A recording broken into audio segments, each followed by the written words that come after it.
Hello, everyone. Welcome to the Soulpreneur Way. I'm Darlene Turriff, and my guest today is Katie Chambers.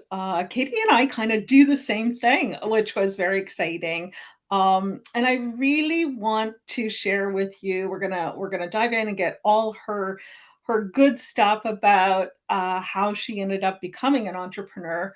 But I want to show you a little bit about how collaboration happens, and it is delicious. So, like I said, Katie and I basically offer the same thing, and I love that that I know someone else doing the same thing I'm doing, and I can refer, making sure every person who needs our help has the right person to help. Welcome, Katie. Can you, I've alluded that we do the same thing, but can you tell me a little bit about what you do? And then if you want, we'll let you go into what did you do before? Like, how did you end up becoming an entrepreneur? Yeah, so what I do now, my entrepreneur role here is I am an editor for fiction and nonfiction authors. I do all levels of editing, developmental, copy editing, and I also have a team of editors so that I can take on more work. So I kind of lead that. Then because I'm a teacher at heart, and that's what I did before, and we'll talk about my transition.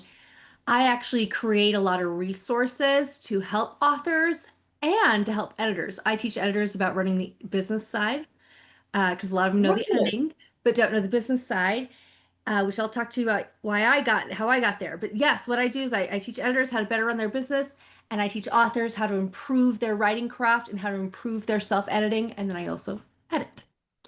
So, as I said, I was a previously teacher. I taught eighth grade English for 6 years, and then I transitioned into high school and taught 10th grade English for 2 years. So I taught for 8 years, and I'd wanted to be a teacher since I was small. Like, I never had any question in my mind of what I was going to do.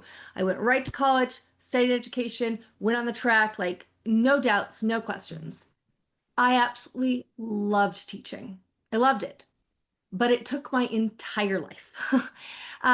Because as an English teacher who really wanted to teach students how to write well, I gave them explicit feedback on their rough drafts, then graded their finals, and I also graded their editing ability. So every essay I was grading like 3 times. You know, their rough draft, their editing, their final.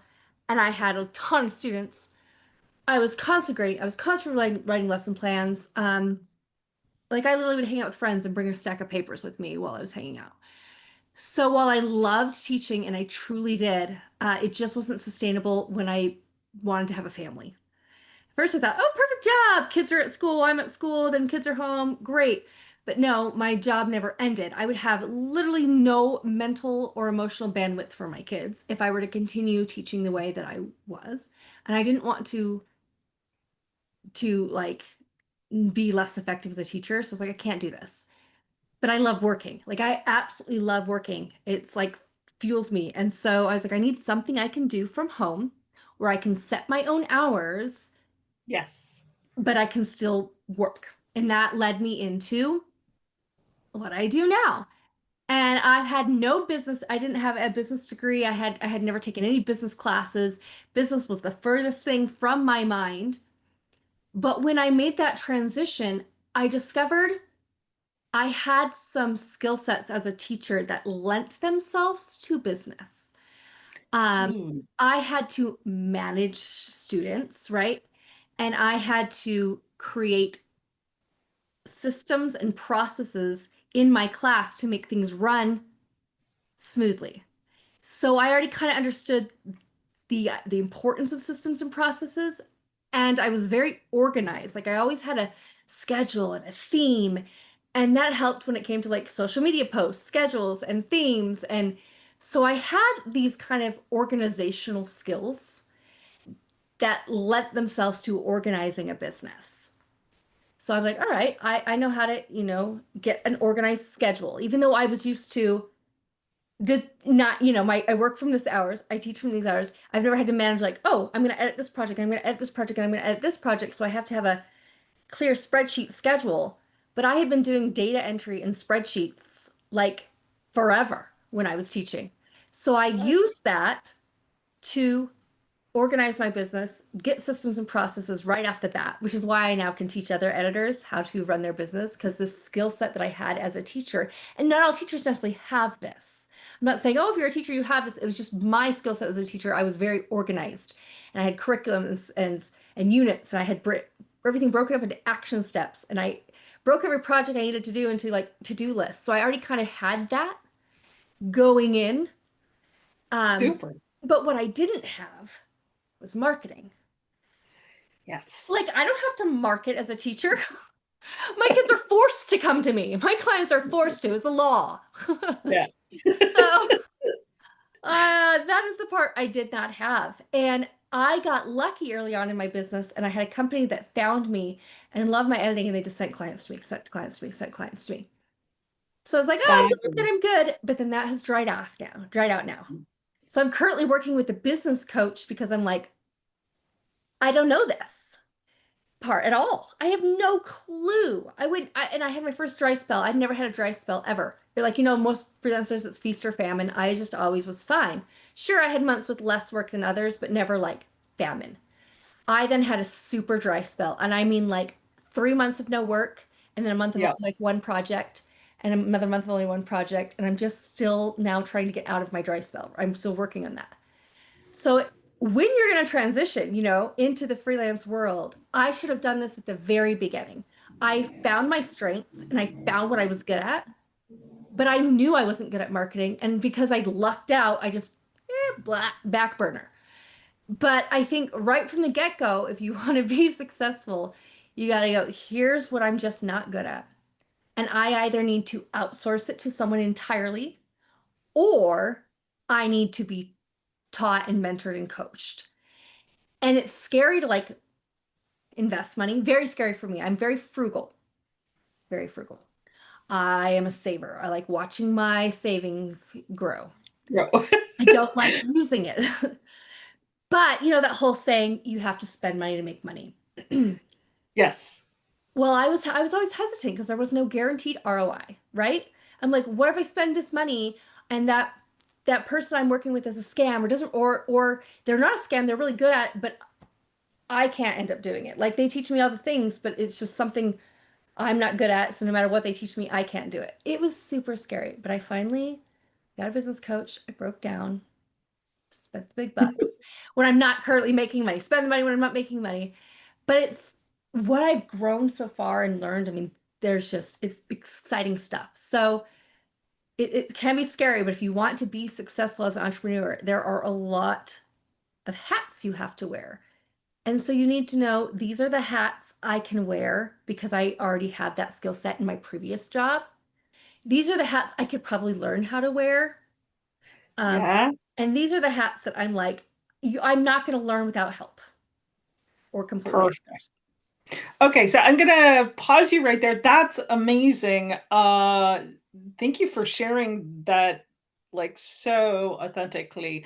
What I was hearing was, which is the first time, it's like I usually see people move from their employee mindset into the entrepreneur mindset, right? The leadership mindset. But your teacher had both. Like, it's beautiful. So that was kind of fun. So there wasn't as hard, a thing. But I wanna turn over to, something you just talked about, and, it definitely relates to what you and I do as editors, where it is, recommended, at least for me, is finding an editor is something you always have to hire out. Yes, you can learn, the skills. So I wanna learn more about how you teach editors or how you can increase your own self-editing. But ultimately, editing is something we need to invest in, which you were just talking about. So take it from there. Absolutely. And it's not just because I'm an editor that I'm saying this. Yeah. I actually have created just recently a self-editing guide for nonfiction authors, and I'm currently building my self-editing guide for fiction authors. Because truthfully, they can save money on editing Yes. if by the time the manuscript gets to me, it's in better shape. But more importantly, editing is where writing Yes, good writing is editing. I think Yes. a lot of famous authors have said, good writing is rewriting. And that is why when I was teaching English, I really focused on how to teach my students how to edit. Because when I was growing up, it was like we were taught the writing process, so we were told to edit, but it's like we changed one word in our essay and called that editing, and nobody graded your editing, nobody taught you how to edit. So I think it's important to, if you're going to be a writer, especially if you're going to be an author, to learn how to self-edit. If you're not going to be an author and you're just like, I'm writing a one-off business book, you know what I mean? And I Yep. don't necessarily want to grow this skill set, then that's fine. You're like, I'm Yep. not trying to grow as a writer. But if you want to save money on an editor, you still might want to learn how to self-edit. That's up to you. It's like, okay, do I want to save money on an editor and learn how to self-edit it, or do I want to grow as a writer and learn how to self-edit? What is my motivation for learning? Or do I need to just, or do I just want to skip that and head it right up to the editor? Both options are fine. But you Yep. will save money and you will become a better writer if you do the self-editing first, which is why I created those guides. But my guide explicitly states this does not replace professional editing, and it says why. As a professional editor, it is very hard for me to edit my own work, and I know how to edit really well. Like Yes. I've been trained on this. And my guide is going to help you learn how to edit really well, but not to the level of me because you're not taking, it's not supposed to be. It's not trying to teach you how to like become a professional editor. But even if you did get to that level, a professional editor, editors still hire other editors for their own writing. They never, they might cost less because they've learned how to self-edit really well, Yep. but they still need it. And the reason being, you are the author, and so you can never again see it from a reader perspective, ever. So 100% agree. So when you That is start so reading true. through it, you're not going to know what doesn't make sense to the reader because it makes sense to you. You don't know where Correct. the like content maybe isn't working. You don't know where the transitions aren't working. It's just and also it's harder to spot your own errors. Even if you know grammar punctuation really well, it's like your brain just like switches it to the right word, or because you know what it's supposed to say and what it's supposed to do. You can never again have that reader perspective, and to do truly professional level editing, you need to have that reader perspective. Beautiful. Beautiful. 100% agree. Just on your resources, one more time, we're going to be wrapping up in a few minutes.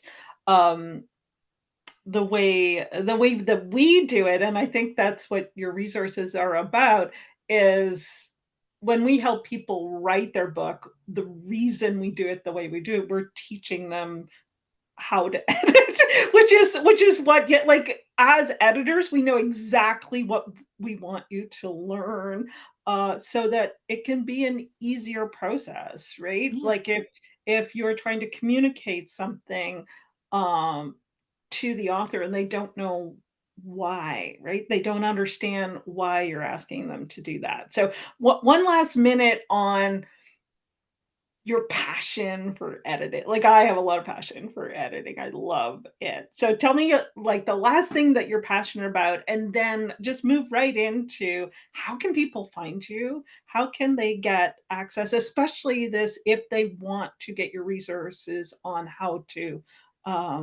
improve their own self-editing skills. Yeah. So one of my favorite, okay, so I'm a teacher at my core. Bottom line, I am a teacher at my core. So even as an editor, I am a teacher, right? So that's why I have my resource center. But also it shapes how I edit. So I love to I'm very much a hands-on editor. I get in there and I am not afraid. I know some editors are like, I don't want to hurt author's voice, and I don't want to hurt the author's voice either. But some things truly are not voice, okay? They're just weaker writing. Like some of my first drafts, I'm like, okay, that needs to be changed. That needs to be changed. That needs to be changed. I need to rewrite that because it was just weaker writing. So I Yeah. dive right in and I elevate their quality of writing, and I leave comments on the side explaining like this is why I made that change. And if, so Yes. because it's that teacher in me. And I think that's what fuels me is improvement. Teaching is all about improving people and helping them to improve. And so is I editing. love it. It's about improving that written word. And I'm just like, oh, if I can elevate the quality of your writing, awesome. And then if you can learn from my edits and elevate yours even further, great. And if you agree with the reason why I made the change, but you have a better idea to make it even better, that's so awesome. Like, don't go with my edit, but you saw the reason for an edit and now you make your own. And I'm like, yay, I love that. That whole like, let's just work together to try and make the book the best it can possibly be in the time and budget allotted, you know? Beautiful. Can you tell me, quickly about who would work best with you? Like, what type of maybe personality or project or whatever would be a really great fit for you? I work with a lot of first-time authors because I don't mind the hand-holding. I know some editors don't. I don't mind like guiding them through everything. In fact, I love that. But I've also worked with some experienced authors who are looking for a specific skill they want to improve on, and so then we focus on that. But I'm not a good fit for authors who are don't touch my writing, right? Like Mm, just give yep. me suggestions in the side. And that is a fine style. That is fine. There are some editors that prefer to like just put everything as a suggested comment. And some authors prefer that style too, and that's great. I'm not going to be the right fit for everybody. I am a hands-on, let's work with this text. I'm going to show you suggested ideas. You like it, you accept it. If you don't, you accept it but tweak it, make it better. Or if you don't agree with my reason, then you reject it. But I'm very much, let's just dive in there. I'm not going to petter patter around your words and be like, oh, I don't want to change too much. Like, no, my ultimate client is the reader. And if this sentence is a little convoluted, I'm going to help you make it clearer for the reader. Beautiful. My ultimate client is the reader. Love it. Yeah. All right. So let us know, Katie, how can we go find you? I didn't introduce the name of your company. So please, yeah, Yeah. uh, let us know if anyone wants to work with you. Where can they go? So my company is called Beacon Point because we're all about making your manuscript shine and helping you be a beacon too. Like your words can be a beacon for others, that lighthouse. Um, so my website is Beacon Point Services. I had to tack on services there to get the right URL. beaconpointservices.org. And then if you go to the top, the navigation bar on the top, you can click resources for authors. And I have an entire resource center, not just my self-editing guides. Some are resources from me, some are resources from other industry pros that I've curated and vetted and say, hey, I love this resource. And it walks you through everything from writing to editing to publishing to marketing. It's just a full resource center. So yeah. Lovely. Thank you so much for spending your time with me. I really love the reason you decided to become an entrepreneur. That is so lovely. Thanks again. I look forward to sending lots of people your way. Thank you, Cheers. Darlene. Yes, and if you want to like and follow, be sure so you can get notified with more Soulpreneur Way conversations.